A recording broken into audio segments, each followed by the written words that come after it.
Bon, on va faire cette Torah Bezrat Hashem pour la Hatzlacha de Eli Ben Miriam.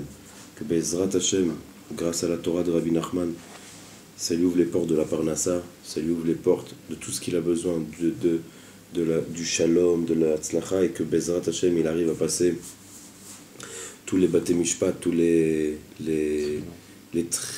tribunaux, tous les tribunaux Bezrat Hashem sur le bon côté, et savoir, le plus important, c'est que quelqu'un qui est fort avec Hashem, quelqu'un qui est fort avec le tzaddik, avec Hashem, avec les élèves du tzaddik, il faut qu'il se renforce toujours dans la chose la plus importante. C'est quoi? C'est savoir que Hashem, il nous oublie jamais. Des fois, quelqu'un, il doit passer un jugement, il doit avoir une affaire à faire ou quelque chose qu'il aimerait réussir, et il est sûr que la meilleure chose pour lui au monde, c'est qu'il y arrive, disons, A, d'accord? Et après quelques mois, il voit qu'il y arrive B. Il dit, mais c'est pas possible, avec tout ce que j'ai fait et tout ça. Mon frère ou mes frères, sachez une chose, plus tu es fort avec Hachem, plus il faut se renforcer, que la vérité, c'est sûr que s'il m'est arrivé B, c'est parce que Hachem, il sait que c'est la meilleure chose pour moi. Parce que même moi, je ne sais pas quelle est la meilleure chose pour moi au monde. Je peux penser savoir, mais je ne sais pas la vérité. C'est vrai que dans l'endroit où je suis aujourd'hui, ça m'a l'air le plus normal, ou le mieux pour moi, pour ma famille et tout ça, c'est qu'il m'arrive ça. Mais si jamais il m'est arrivé ça, avec tout ce que j'ai fait, il faut savoir que c'est Hachem qui est bon et qui aime ses enfants, qui nous a mis là, à ce B-là. Et si c'est arrivé ce B-là, c'est la meilleure chose pour nous. Évidemment, on espère tous que toujours les choses bien n'arrivent bien. Ça veut dire que s'il y a un jugement, on gagne le jugement Bezrat Hashem. S'il y a une affaire à faire, que l'affaire se fasse. Et s'il y a une maison à acheter, qu'elle s'achète Bezrat Hashem. Parce que c'est normal que d'après le niveau normal du cerveau humain, il faut maintenant gagner, il faut maintenant acheter, il faut maintenant réussir. Mais il faut savoir aussi que si on n'a pas gagné, si on n'a pas acheté et si on n'a pas réussi dans les affaires, c'est parce qu'il y a quelqu'un qui est un peu plus haut que nous, quelqu'un que son cerveau, il ne s'arrête pas ici avant les cheveux. C'est quelque chose d'énorme, c'est quelqu'un qui sait ce qu'il doit avoir, ce qu'il va avoir et ce qui est maintenant, qui sait quelle est la chose la plus forte au monde pour toi et la chose la meilleure au monde pour toi. Et c'est lui qui nous a mis là, à cet endroit-là où on est maintenant. Et celui qui est intelligent, il se renforce que Hachem, il est là et il ne nous oublie pas. Pourquoi? Parce que de toute façon, on est là maintenant. La réalité, elle est là. Alors, si on est là, on a deux possibilités. Ou de briser les bras, dire ouais, ça sert à rien, regarde ce que je fais, regarde ce que j'ai fait, tata. Ou de dire si je suis là, il faut que je me renforce, que c'est l'endroit le meilleur au monde où Hachem, il veut que je sois. Et celui qui est là, et celui qui sait que ça marche comme ça, c'est sûr que sa vie sera plus facile et mieux et plus joyeuse surtout. Bezrat Hashem. Alors on va commencer la Torah Resh Tetvav. Que Rabbeinu il parle là-bas du Pidyon. Le Pidyon en français c'est le rachat. Le rachat? Le rachat, pas le rachat en français. Racheter. Ah, le rachat. Parce qu'on dit Pidyon Nefesh, le rachat de l'âme. D'accord. Alors le rachat. Alors le Pidyon normalement c'est quelque chose qu'on fait. Le grand Pidyon, c'est quelque chose qu'on fait Rosh Hashanah. Quand on est chez Rabbeinu, on donne un Pidyon, on donne de l'argent au tzaddik. Pour tous les gens qui aiment poser des questions, qu'est-ce que vous faites aujourd'hui quand le tzaddik n'est plus là, si vous voulez, parce que quand tu vas au Man, il y a Rabbeinu, il n'est pas vivant devant nous, mais il y a sa Torah qui est vivante. Et il y a tout l'endroit qui diffuse le tzaddik, c'est là-bas où le tzaddik est vivant. Alors on donne dans les endroits qui diffusent le tzaddik, qui est aujourd'hui la diffusion la plus grande, le Keren de Rabbi Israël de Vodesser. Et par là-bas, tu donnes au tzaddik. Il y a Rabbi Nachman de Tcherin, il marque que d'après la Torah, c'est quelle Torah où Rabbeinu il parle de... Tu te rappelles c'est quelle Torah que Rabbeinu il parle de voir le tzaddik, de lui donner au tzaddik et de... Le Kitsur, alors il dit, Rabbi Nachman, il dit, comment on fait aujourd'hui pour voir le tzaddik? Alors il dit, voir le tzaddik, c'est étudier cette Torah. Donner de la tzedaka au tzaddik, c'est donner à ceux qui vont diffuser sa Torah. Alors, on voit que c'est pas nous, après 200 ans qu'on a dit ça, c'est l'élève de Rabbi Nachman qui est juste après, qui a dit que donner de la tzedaka pour les livres de Rabbeinu, donner pour la diffusion de Rabbeinu, tout ce qui est en rapport en diffusion de Rabbeinu, c'est donné au tzaddik.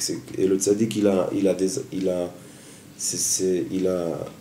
il commence à travailler avec toi directement dès que tu mets dans son comment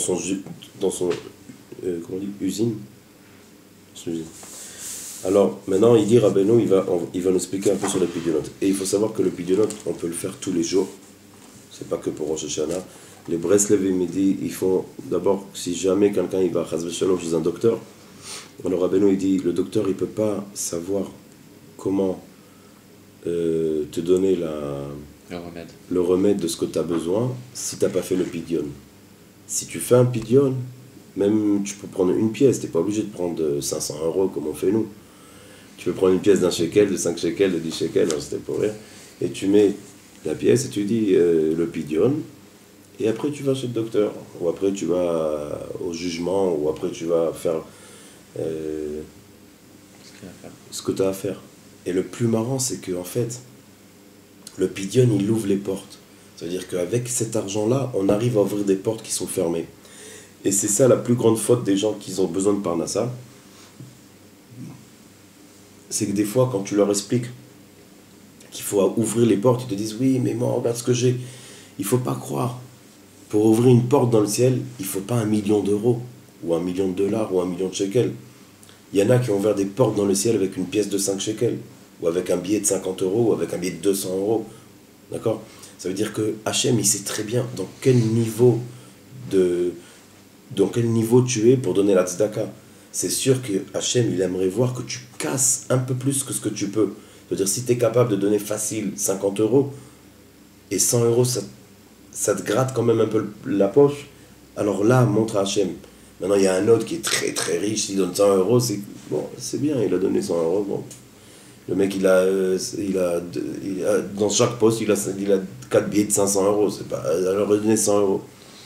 Mais même nous, où on est dans un niveau de, si vous voulez, on va appeler ça un niveau bas, disons, de Parnassa ou de tout ce qu'il sait, tu peux prendre une pièce de 5 shekels, faire un pidion et boum, ouvrir tout dans le ciel. Alors celui qui a un problème de Parnassa, celui qui a un problème dans la maison de Shlom Bayit, fais un pidion avec ce que tu peux. Parce que comme nous, on se comporte en bas, comme ça seront les portes qui vont s'ouvrir envers nous en haut, Bezrat Hashem. Alors on va commencer. Il dit Rabbeinu da sheyesh 24 bate mine pidionot. Bon,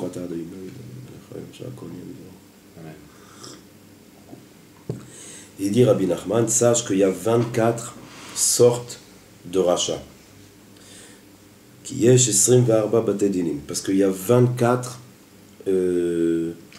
tribunaux dans le Hachem, Rabbeinu il parle dans le ciel, hein. Enfin dans le monde, dans le vrai monde. Ah ouais. Dans le 24 lieux célestes. Ou keneged kol bedin ou bedin, yesh pidyon meyuchad lamtik adin sheyesh sham. Et envers chaque tribunal, il y a envers chaque tribunal et tribunal, il y a un pidyon, il y a un rachat spécial qui peut réussir à radoucir ce que tu dois radoucir là-bas. Alken les familles maintenant moï la pidyon chosim. Et c'est pour ça, il dit Rabbeinu, que des fois, il y a des gens qui font des pidyonotes, qui font des rachats, et ça ne marche pas. Pourquoi?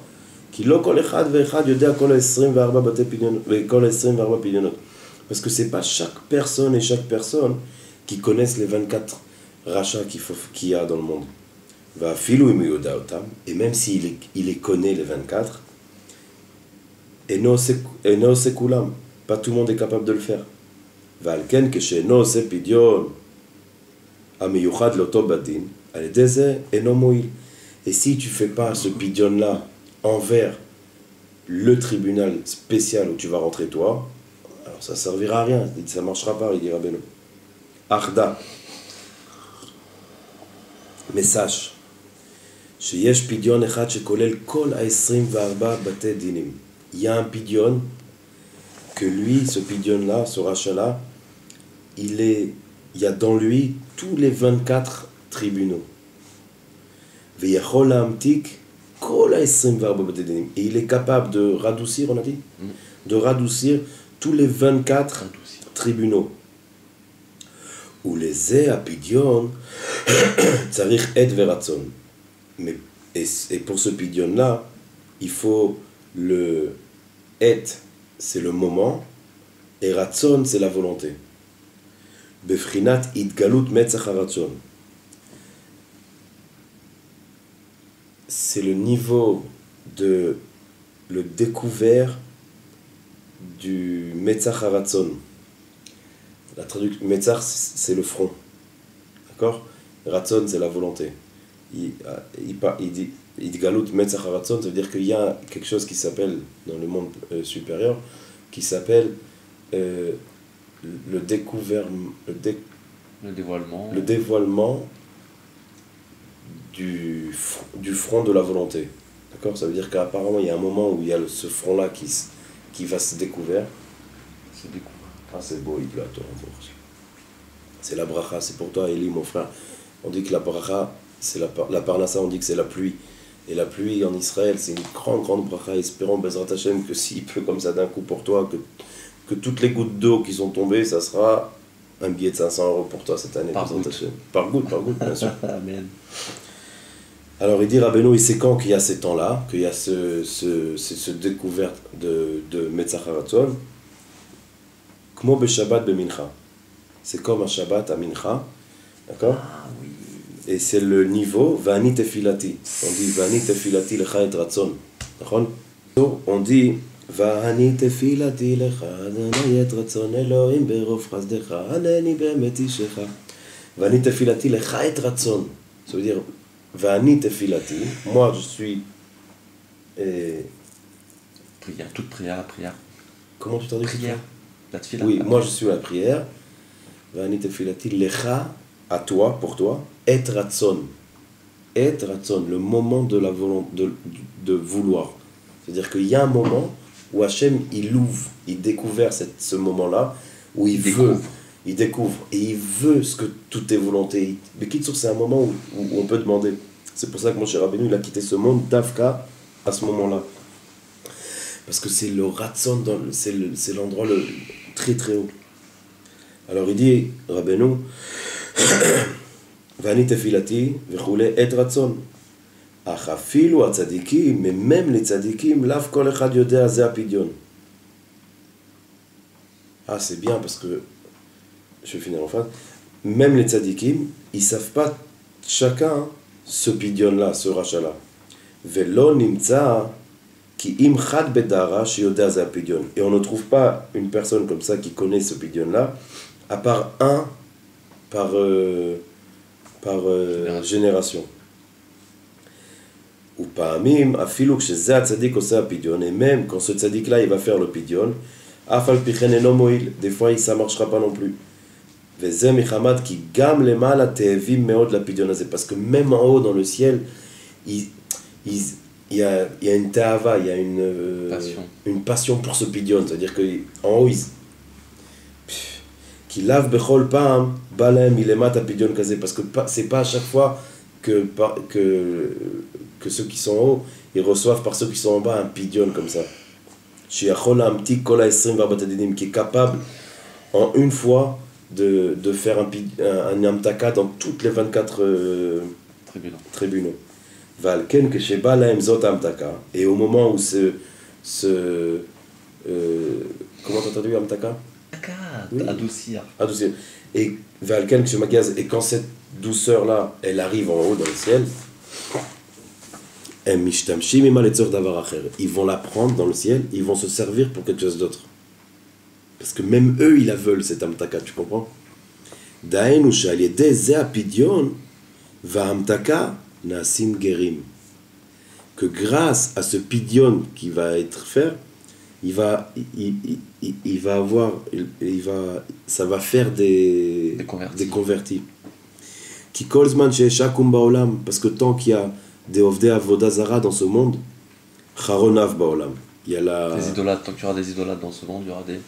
Oui, tant qu'il y a des idolâtres dans ce monde, il y aura du Charon Af. Charon Af, c'est que quand Hachem il est énervé vers le monde. Ou Kshemamti Kadin. Quoi? Ou Kshemamti Kadin, mais quand tu vas adoucir le jugement vers Charon Af, parce que c'est quoi Charon Af? Si quelqu'un il a un jugement à passer, c'est parce que dans le ciel, il y a quelque chose qui est en colère envers lui. Cette colère-là de Hachem envers lui, elle existe seulement parce que dans ce monde-là, il y a encore de l'idolâtrie.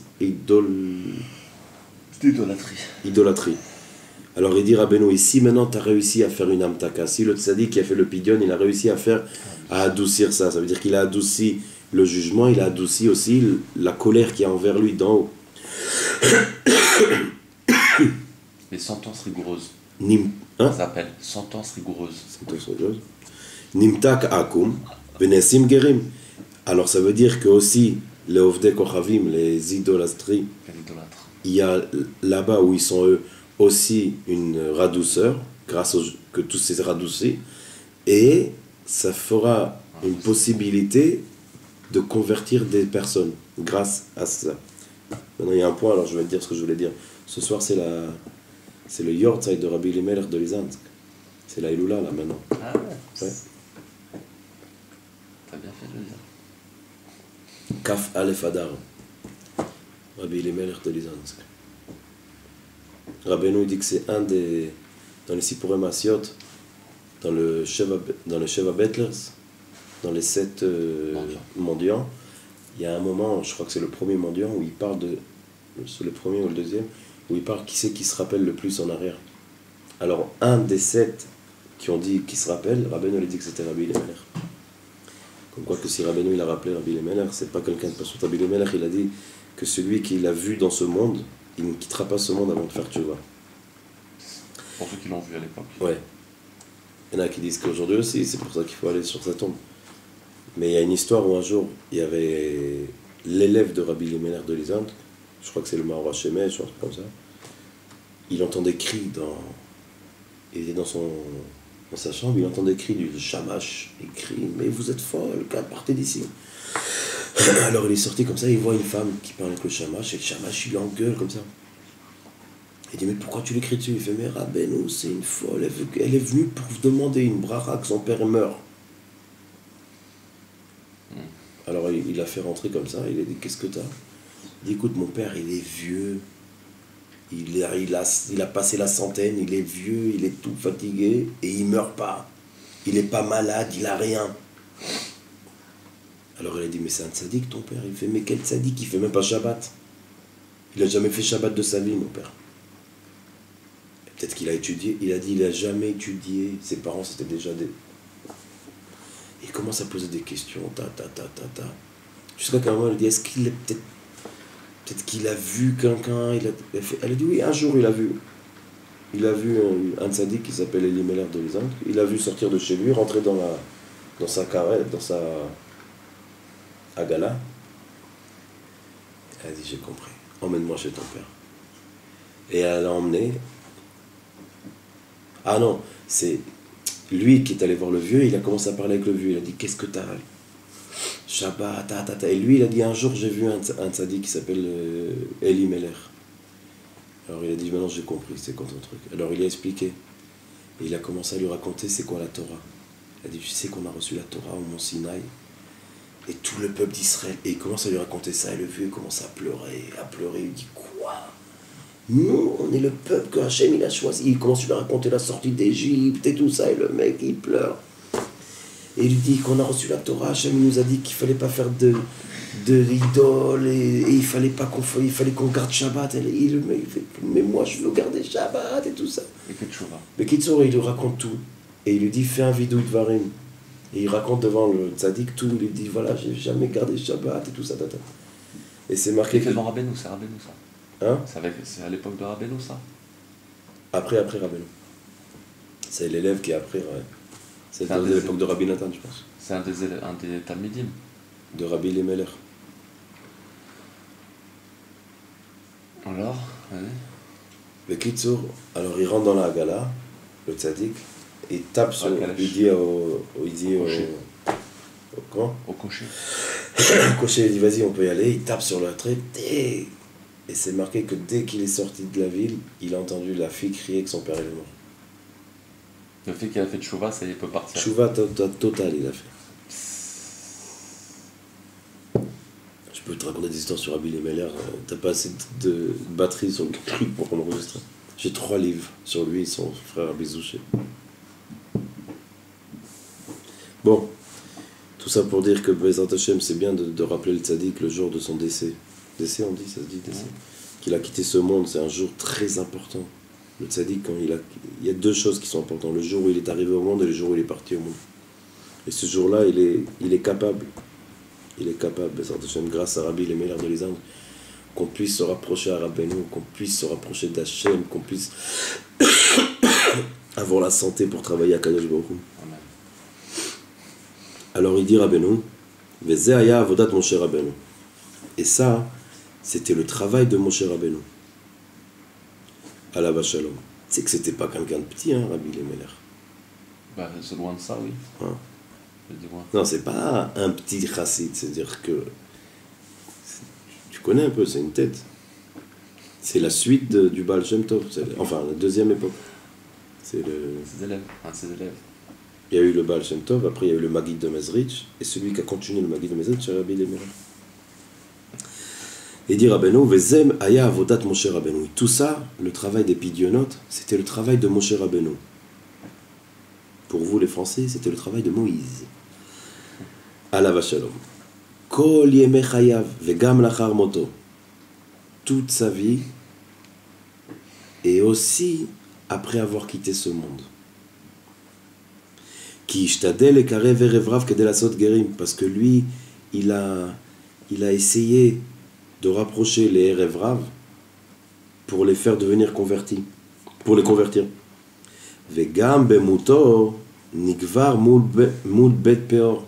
Et aussi, quand il est mort, quand il a quitté ce monde, il a été enterré devant Bet Peor. Tu sais quoi Bet Peor? Bet Peor, c'est l'endroit où il y avait le plus grand Avodah Zara au monde. Il y avait une montagne comme ça, il y avait Bet Peor, et c'est marqué qu'Hachem, il a enterré Moshe Rabbeinu juste devant. Parce qu'il savait que c'était le seul qui était capable de réussir à radoucir en équipe tout le balagan qu'il y avait là. C'est pour ça que pardon. Celui qui vient à Ouman. Péor, c'est la splendeur. Hein? Splendeur, Péor. Non, Péor, c'est Dafka de. P, c'est la bouche. Et Or, c'est parce qu'il y avait plein de magiciens qui faisaient des avodot zarot avec la bouche, qui disaient des trucs, ils pouvaient faire des dragons, des trucs de ouf. Ça s'appelle Bet Péor. Bekitso. C'est pour ça que celui qui vient à Ouman, il faut savoir que Rabbeinu il est enterré dans une cité à Ouman. Ça veut dire que un mec normal, s'il serait venu à Paris, il y aurait un tzaddik qui leur dit bon, il est sûrement enterré sur les Champs-Élysées ou un truc comme ça. Non, il est enterré dans le 9-3, dans un quartier pourri, sous un immeuble pourri où il y a. Et Ouman, c'est-à-dire que déjà la ville, elle commence à devenir un peu plus civilisée. Mais même l'endroit où il est Rabbeinu, c'est une cité, c'est l'endroit vraiment Et même dans l'histoire de l'Ukraine, cet endroit-là, c'était l'endroit le plus... Toutes les histoires où il y avait des meurtres, c'était là-bas. C'est parce que le tzaddik, quand il quitte ce monde, c'est là où il commence à travailler encore plus que quand il était vivant.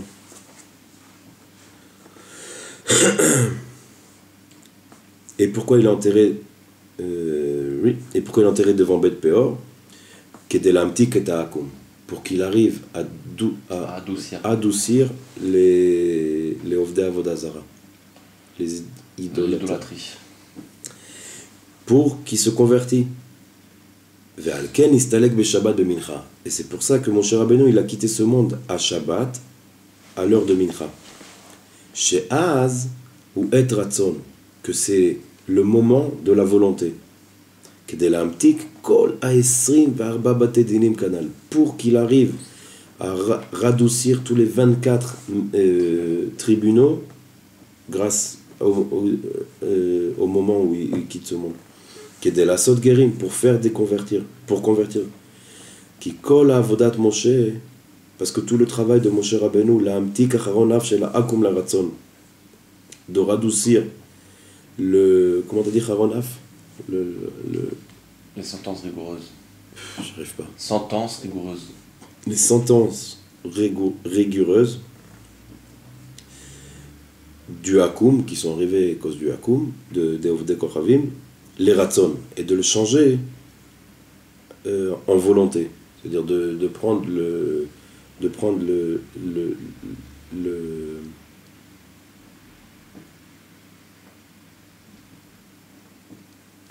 comment je traduis ça? Il y a un mot un peu plus facile pour dire Haronaf. Colère. La colère, voilà, qui a été faite, qui a été créée parce qu'il y a de l'idollerie. Et Moshe Rabbeinu, il va prendre cette colère, il va la faire devenir, il va prendre le moment de la colère, il va faire devenir ça un moment de volonté. Valken Moshe, Omed ben Shmad le Ratzon. Et Moshe, il est entre le Shmad et le Ratzon. Ratzon, c'est la volonté, le Shmad, c'est la destruction. Destruction. Comment Destruction.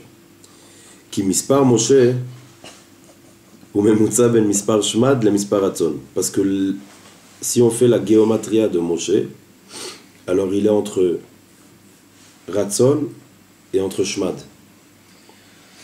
Entre destruction et volonté. Ça veut dire comme ça. Moshe, c'est 345. D'accord ? 345. Shmad, c'est 344. Et Ratzon, c'est 346. Et Moshe, il est entre Shmad et Ratzon. Parce que lui, il est toujours debout, en travaillant, en faisant en radoucir le Shmad, la destruction, et le faire tourner et le faire devenir un moment de volonté. Valken matzinu ba midrash, et c'est pour ça qu'on a trouvé dans le midrash que Rabbi Eliezer Agadol, que le grand Rabbi Eliezer, Gier Gerim, il convertissait les gens. Veze michamad shaya Gilgul bno shel Moshe, et c'était parce que c'était, comment on dit Gilgul en français? La réincarnation. Réincarnation du fils de Moshe Rabbeinu, qui s'appelait aussi Eliezer. Qui a lav neemar veshem ha'echad Eliezer. Et c'est sur lui qui a été écrit que veshem ha'echad, et il y avait veshem ha'echad et le nom Eliezer. Rabbeinu, c'est écrit sur Shemot. C'est écrit dans le Midrash, qu'il y a marqué dans la Torah veshem ha'echad Eliezer. Quand il parle des enfants de Moshe Rabbeinu, il dit que Moshe Rabbeinu est sorti d'Égypte, Veshem ha'echad Eliezer. Pourquoi il dit Shem ha'echad? Il dit, le premier s'appelle Veshem ha'echad. Alors il dit dans le Midrash qu'il va avoir un autre Eliezer, c'est le même, c'est Echad, qui va revenir, et c'est lui qui va travailler comme le fils de Moshe Rabbeinu. Valken bekorze ger gerim, c'est grâce à cette force-là qu'il avait de son père qu'il a réussi à convertir des gens. Vechen Yitro, et aussi on voit chez Yitro. Mechamad Shaya Choten Moshe, parce qu'il était le Khatan, le Choten, parce qu'il était le beau-père de Moshe Rabbeinu, allié des Zenit Gayer. Grâce à ça, il a réussi lui à se convertir. Que Moshe Katuv Vaishma Yitro Choten Moshe, comme c'est marqué dans la Torah, Yitro, le beau-père de Moshe, il a écouté Moshe. Qui mechamad shaya choten Moshe, parce que comme il était le beau-père de Moshe, zegaram lo sheshama venitgayer, ça a fait qu'il a écouté Moshe et il s'est converti. Qui kol avodat Moshe bechayav, parce que tout le travail de Moshe en temps vivant, ve'arshav lachar moto, et maintenant après qu'il a quitté ce monde, ou rak la sot gerim, il est seulement de faire des convertis. Kaniskar lael, comme c'est écrit déjà. Mais ce qu'il dit Rabbeinu là, quelque chose de magnifique, c'est que sache que eux, ils te donnent deux exemples. il te donne l'exemple de Eliezer Agadol, que la force qu'il a eu lui de convertir des gens, c'est parce que c'était un Gilgoul du fils de Moshe Rabbeinu. Et comme le fils de Moshe Rabbeinu, il est en rapport avec Moshe Rabbeinu, alors lui, il a eu la force de faire. Et Yitro, il a accepté d'écouter Moshe Rabbeinu, il a eu la chance lui aussi de se convertir. C'est-à-dire que Rabbeinu nous dit ici que nous aussi, on est des élèves de Moshe Rabbeinu, on est des élèves de Rabbi Nachman. On est capable de faire de convertir les gens. Comment? En leur parlant de Rabbeinu, en leur parlant du tzaddik, en leur parlant des nissim que Hachem il fait dans ce monde.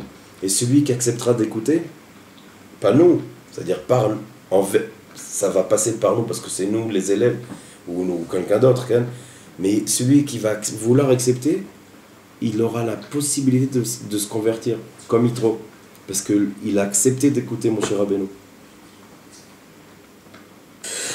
Alors Bezrat Hashem, grâce à cette Torah, grâce à toutes ces paroles, grâce à Moshe Rabbeinu, grâce à Rabbi Elimelech, aujourd'hui son jour de décès, grâce à Rabbeinu Nachman, que dans quelques jours c'est son jour où il est né, Bezrat Hashem, que notre cher ami, notre frère Eli et tous les autres frères, et moi-même, je vous souhaite et je me souhaite qu'on arrive Bezrat Hashem à faire le pidyon chez Rabbeinu, dans la Torah de Rabbeinu, pour la diffusion de Rabbeinu, pour les vrais élèves de Rabbeinu, et que ça emmène la Géoula, et qu'on puisse faire convertir à tout va. Amen.